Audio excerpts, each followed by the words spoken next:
क्या उड़ता है और हवा इधर से उधर फेंक देती है। धुएं जा जा करके ऊपर जमते हैं तो इतना सुंदर सफेद पानी और धुआं मिलकर काले बादल बन जाते हैं।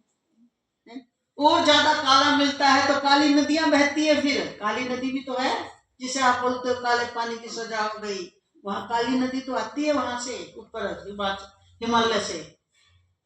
और क्या आप सोचते हो काला पानी नहीं है? ऐसी सुख के रखा काले पानी की सजा हो गई। काली नदी का पानी आता है उस नदी में। वहां जीवन बड़ा इतना वो है कि वहां पर सूर्य की किरण पड़ती बहुत कम है। इतना मतलब साक्षात नरक जीवन है। जब किसी को सजा देते थे तो कई बार काले पानी भेज देते थे। वहां जीना ही जिंदगी का बहुत मर मर के जीता था वो। पीने के लिए क्या काला पानी।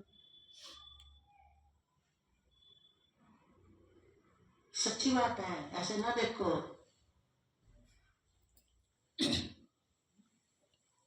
तो सब कुछ जो यहां से उठता है वो पंचभूतों में मिलकर अपनी क्रिया कर देता है। जिस प्रकार सर्वत्र व्याप्त आकाश सूक्ष्म होने के कारण लिप्त नहीं होता, वैसे ही देह में सर्वत्र स्थित आत्मा, अब यहाँ देखो हटा दिया भगवान ने परमात्मा क्या नाम। वैसे ही क्योंकि देह का जहां बात आएगी ना वहां आत्मा ही संबोधित किया जाएगा। देह व्यष्टि बोला जाता है। और जहां सर्वत्र की बात आएगी ना, सर्वत्र परमात्मा का शब्द होगा, वहां आत्मा का नहीं होगा। क्योंकि समष्टि, समष्टि माने विशाल, व्यष्टि माने अलग। तो देह तो अनेक है ना, तो उसी परमात्मा का नाम देह में आत्मा कहा जाता है। एक ही वस्तु का नाम। जैसे आकाश एक ही है ना, घड़े में भी वही है, अब मठ में भी वही है, बाहर भी वही है। लेकिन अब इस मठ के आकाश को मठाकाश बोल दिया, घड़े के आकाश को घटाकाश बोल दिया। और जहां कोई दीवार नहीं, घट नहीं, मठ नहीं, उसको महाकाश बोल दिया। एक ही आकाश के ये अलग अलग नाम पड़ गए।